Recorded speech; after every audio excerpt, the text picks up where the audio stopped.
that's the parking lot here in the focal point of much of this investigation. We're across the street now as officers over the last half hour or so have been sweeping this area with long guns, continuing their search outside and inside of this area. You can take a look at where this search is being concentrated right now. This has been a tense situation for much of the last 2 hours now. Hundreds of people and families trapped inside the mall during a lockdown, fearing an active shooter situation. Now, here is how we got to this point. Witnesses tell us it all began just before 8 o'clock. They heard what sounded like multiple gunshots sound inside the mall. People started running and taking cover inside of stores, and alarms started going off as the mall went into a lockdown. Over the next hour, Arlington police swept through the mall, escorting people out of the building in groups slowly. Now, standing out here, we saw people walking, running out, reuniting with family members, sort of in disbelief that this was taking place just at the mall while they were shopping with their families. Police now say this was an isolated shooter situation, not an active shooter situation, and that the incident happened in a corridor by the mall's indoor ice rink. We know 2 people have been hospitalized, but police are not yet confirming whether they were shot. They're sending officers en route to the hospital to confirm the nature of those injuries, but we do know it's connected to this incident. Now, we've been hearing from people who were inside the mall during these tense moments about what they went through. They say they were terrified. I heard like one loud bang, and I thought, okay, like that sounds weird. And then I heard another one like a couple seconds after, and then I saw people running.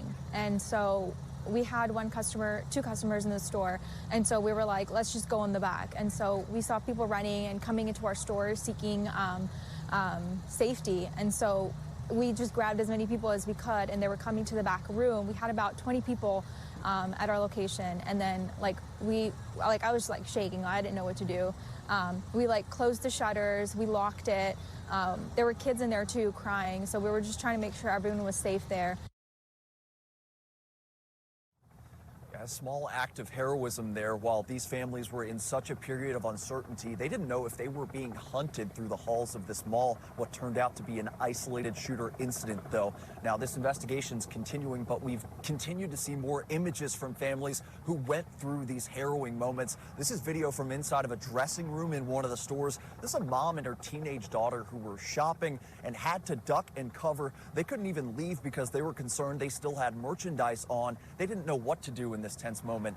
It just really exemplifies the fact that in these situations, fear takes over, anxiety takes over, and these people truly did not know the nature of what was happening in this mall around them. They sent this video to us sort of explaining that it shows the terror that they were up against. Now, at this point, again, 2 people hospitalized, an isolated shooter situation. Police still saying they don't know exactly what happened, only that it took place in this corridor by the mall's indoor ice rink. And police have not identified the number of suspects that they are looking for or if they have anyone in custody. We're continuing to monitor this ongoing situation out here at the Arlington Parks Mall. A man who says his 4-year-old son was one of 3 children attacked here at Parkway Central Park in North Arlington on separate days this week by aggressive coyotes. You can see there's been a huge police presence here in Johnson County by US 67 and County Road 1119 since this wreck happened around 4. Texas DPS and Johnson County investigators working to determine what led up to this fatal head-on crash. The Cowboys were perfect here at home this year, but they had to get it done on the road to clinch the division. They left no doubt, and after winning the NFC East, some fans are already hoping Dallas could go the distance. Here it comes. Wow. It looks almost like a golf cart, sort of. You can see there's no driver here in the front. The unit has a keypad on the side to access your order. And it just opened up like a locker. That easy. Wow. Again with breaking news and new information about the moments leading up to this fiery plane crash at a Plano shopping center. That crash happened right off of West Park Boulevard just before 6 o'clock this evening. We know the pilot has died, and tonight our crews are at the scene talking with investigators and witnesses. Keenan Willard leads our coverage. Keenan, what can you tell us?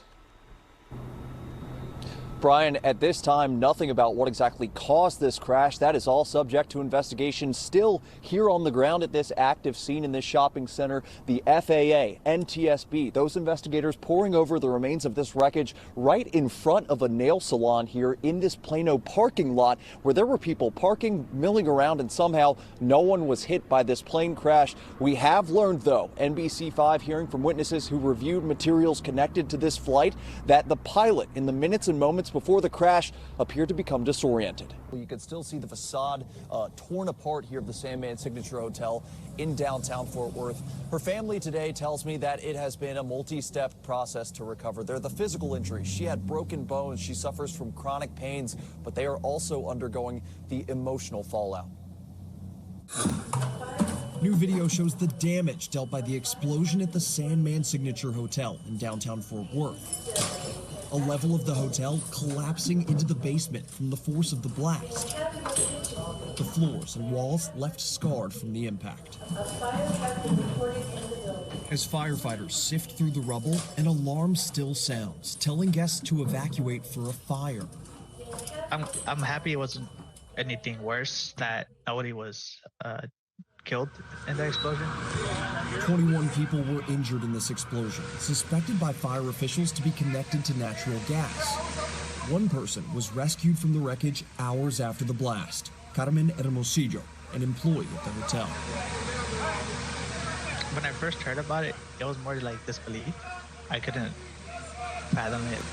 The day of the blast, Hermosillo's family learned from the news that the hotel had exploded, but weren't able to get in contact with her. It wasn't until arriving at the hospital that some of them learned what she went through.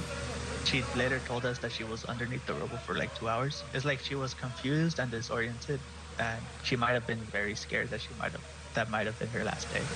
Hermosillo's family says since the explosion, she's been in and out of the hospital, suffering from broken bones, headaches, and other lingering injuries. Her family says they're also facing internal scars from this incident.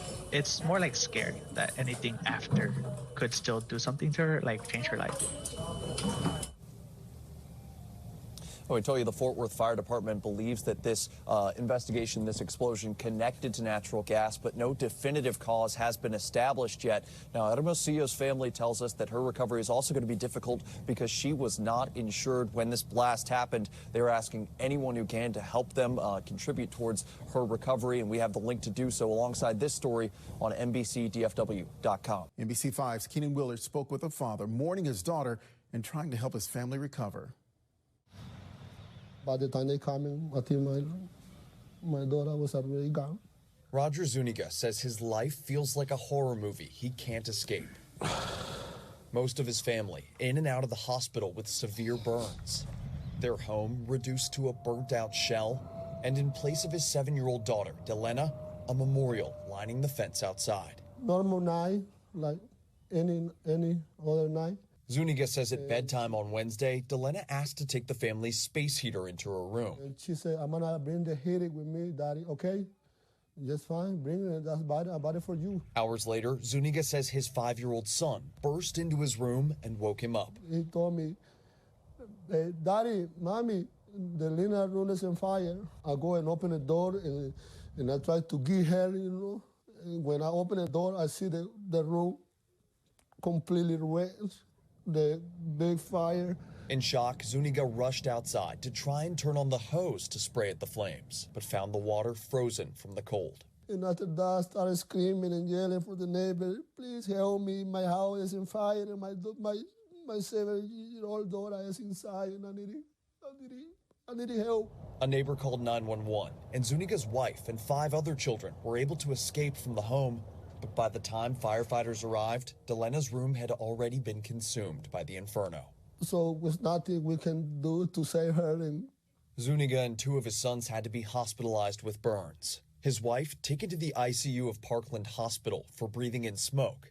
The family was uninsured and now finds themselves without a home and facing a costly recovery. The Cook County community has rallied around them, raising more than $40,000 for the family on GoFundMe. Zuniga says it'll help them recover from the loss they can never fully replace.